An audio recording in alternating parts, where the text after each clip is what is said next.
Subscribe करना channel को bell icon को भी दबा दीजिए ताकि हमारे नए वीडियोस को आप बिल्कुल मिस ना करें। सो बिना किसी देरी के चलते इस वीडियो को शुरू करते हैं। सो एपिसोड की स्टार्टिंग हम देखते हैं कि रूयान सुलिंगो के पीठ के ऊपर किसी हर्ब से मार रही होती है, जिसकी वजह से सुलिंगो का काफी ज्यादा दर्द हो रहा होता है और वो चिल्लाते हुए कह रही होती है, वेट 1 मिनट रुक जाओ, मुझे काफी ज्यादा दर्द हो रहा है, इससे मुझे काफी ज्यादा खुजली हो रहा है। तो रूयान उसे कहती है, शिचरसु ऐसा इसलिए हो रहा है क्योंकि तुम इधर उधर घूम रही हो, तुम घूमना बंद कर दो और तुम्हारी कल्टीवेशन करते समय तुम्हें पागल ना होने देने के लिए मेरे पास तुम्हारे हाथ बांधने के अलावा कोई भी चॉइस नहीं था। तो प्लीज मेरे साथ रहो और शांत रहो और अपने बॉडी पर फोकस करो। तो ये सुनते ही वो सुलिंगो चिल्ला रही होती है और कहती है, ये क्या तमाशा है, मुझे काफी ज्यादा दर्द हो रहा है। फिर हमें 1 घंटे पहले का सीन दिखाया जाता है जहाँ पे सुपिंग रूयान से कह रहा होता है, चलो अब मुझे बताओ कि इस सीक्रेट टीचर का यूज कैसे करे। तो ये सुनते ही वो जो रूयान होती है वो उससे कहती है, मुझे ये तुम्हें क्यों बताना चाहिए, इसमें मुझे क्या फायदा है, क्या ये बताने के बाद तुम मुझे जाने दे सकते हो। तो सूज से कहता है, तुम ये कर सकते हो लेकिन उसे तब तक इंतजार करना होगा जब तक की टैंग फैमिली मेरे अधीन ना हो जाए। मैं तुम्हें लंबे समय तक इंतजार नहीं करवाऊंगा, तो चिंता मत करो।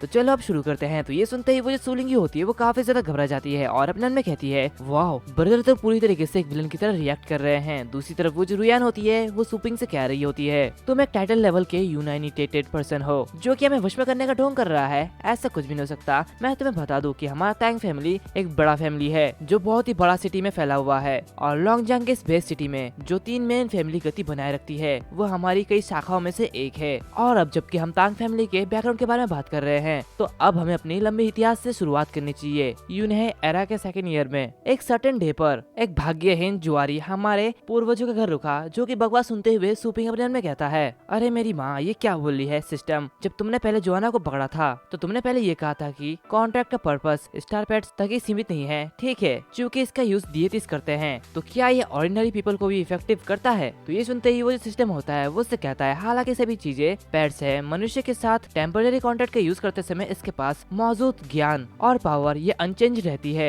लेकिन इसके सोचने की एबिलिटी उसी रैंक स्टार पेट के लेवल तक कमजोर हो जाएगी और इसका इफेक्ट कल्टीवेशन साइड के एंड तक रहेगा। और उसी के साथ साथ नोट में ये बताया जाता है कि इसका यूज उन लोगों के खिलाफ करे जिनकी कॉम्बैट एबिलिटी तुमसे कमजोर है, नहीं तो तुम फेल हो जाओगे। तो ये सुनते ही सुपिंग अपना एक कॉन्ट्रैक्ट स्पेल करता है और ये कहते वो रुयान के हाथ को पकड़ लेता है और उसके पास आते हुए कहता है, ये अफसोस की बात है कि हम समझौते तक नहीं पहुंच सकते, इसलिए मेरे पास इस टेक्निक का यूज करने के अलावा कोई भी चॉइस नहीं है। तो ये सुनते ही रुयान घबरा जाती है और उससे कहती है, बीस्ट मुझे जाने दो, ये तुम क्या कर रहे हो। तभी वो जो सुपिंग होता है वो टेम्पररी कॉन्ट्रैक्ट साइन करने में सक्सेसफुल हो जाता है, जो कि देखते ही रुयान कहती है, ये तुमने मेरे साथ क्या किया। तो सुपिंग कहता है, कुछ नहीं, वैसे तुम मेरे बारे में कैसा महसूस करते हो। तो ये सुनते ही रुयान उससे कहती है, क्या फीलिंग्स। तभी उसे कुछ एहसास होता है और वो अपने मन में कहती है, कुछ तो गड़बड़ है, मेरे सामने खड़ा ये आदमी ये साफ रूप से मेरा दुश्मन है और मैं बिल्कुल उसके टुकड़े टुकड़े करना चाहती हूँ, मैं उसे मार डालना चाहती हूँ और मैं ये जल्दी करना चाहती हूँ, लेकिन क्यों अब मुझे अचानक उसके सांसें उसके वर्ड्स महसूस होते हैं। तभी वो जो बड़ा सा सुपिंग होता है वो उसे कहता है, लिटिल टांग, जो कि सुनते ही रुयान वो नीचे झुक जाती है और कहती है, मास्टर आप मुझे क्या करने के लिए कहेंगे, ऑर्डर दीजिए। जो कि सुनते ही सुलिंगो काफी ज्यादा होती है और कहती है, ब्रदर आखिर तुमने ये क्या किया है जो कि ये सडनली इतनी ज्यादा डिफरेंट पर्सन बन गई है। तभी सुपिंग रुयान से कहता है, उठ जाओ, मुझे अभी भी तुम्हारा अनकंट्रोल्ड रूप पसंद है।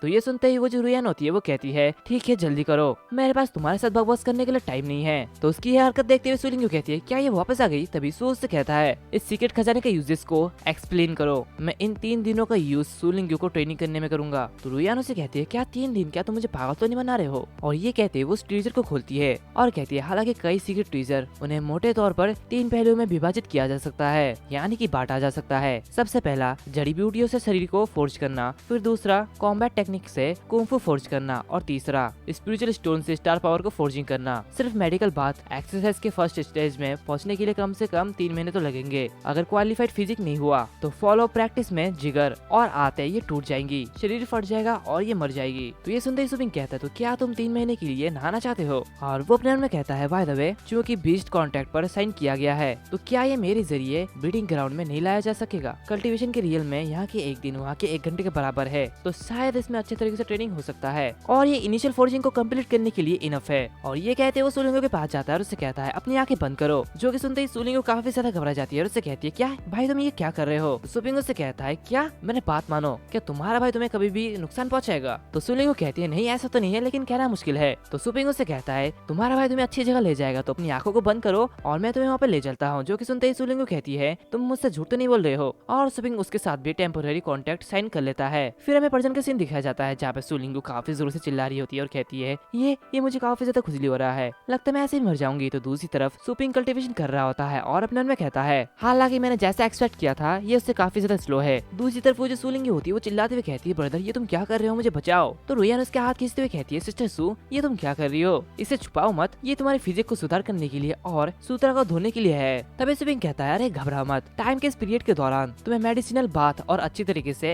एक्सरसाइज करना चाहिए। तो क्या ये एक बंजर जगह से लड़ने से काफी ज्यादा आरामदायक नहीं है, तुम्हें तो और अच्छे से रहना चाहिए। फिर सीन चेंज होता है, हम हाउस ऑफ शेफर्ड को देखते हैं जहाँ पे एक बंदा बोल रहा होता है, पैटियाज को रिपोर्ट करके ब्लैक डॉग टीम पर हमला किया गया था, जहाँ पे उसके सामने 3 लोग खड़े होते हैं। उसमें से एक बंदा कहता है, तो बताओ रिजल्ट कैसा गया। तो ये सुनते ही वो जो बंदा होता है वो कहता है, सारे के सारे ट्रूप्स वो चले गए और हमारा जो टारगेट सूलिंगू थी वो सेफ है। तो पहला वाला बंदा कहता है, क्या ये ऐसा कैसे हुआ। तो दूसरा बंदा कहता है, आखिर उस ब्लैक डॉग टीम को किसने मारा है, ये तो वो सूलिंगू नहीं हो सकती है ना। तो ये सुनते ही वो बंदा कहता है, ये अभी भी ठीक तरीके से पता नहीं किया जा सकता, कैमरा या फिर दूसरे डेटा वो सारे के सारे ब्लैक डॉग के जरिए खत्म कर दिए गए थे। तो वेल्डर कहता है, उस डेड बॉडी के बारे में क्या, तुम हमेशा वेपन को चेक कर सकते हो और ओपोनेंट के यूज टू मूव को पढ़ सकते हो, तो बताओ क्या हुआ था। तो वो बंदा कहता है, मुझे खेद है लेकिन उस जगह में कोई भी बॉडी नहीं मिला है, जैसे कि मानो वो ब्लैक डॉग की टीम को जूस बना दिया गया हो, सब पूरी तरीके से खून में बदल गया है, वहाँ पे एक भी टुकड़ा नहीं बचा, बस खून ही खून था। ये सुनते ही तीनों के तीनों काफी ज्यादा हैरान होते हैं और कहते हैं, क्या। जिसमें से एक एल्डर कहता है, जो लोग 8th लेवल के मास्टर्स की पूरी टीम को मार सकते हैं, तो मतलब उनके पास सिर्फ खून का पेशेवर बचा है। मुझे डर है कि मदद करने के लिए फील्ड से बाहर कुछ टाइटल लेवल के एक्सपर्ट है। तो ये सुनते वो दूसरा बंदा कहता है, चूंकि ये कोर्ट के बाहर काम नहीं करता तो चलो उसके साथ कोर्ट में निपटते हैं, उसे फाइनल मेंटर ना करने दो, क्योंकि इससे यंग मास्टर को तकलीफ हो सकती है। और उनके सामने कई सारे सबऑर्डिनेट्स होते हैं जो कि कहते हैं, पैटियाज एल्डर आपका क्या ऑर्डर है बताइए। तो ये सुनते ही वो जो बंदा होता है वो कहता है,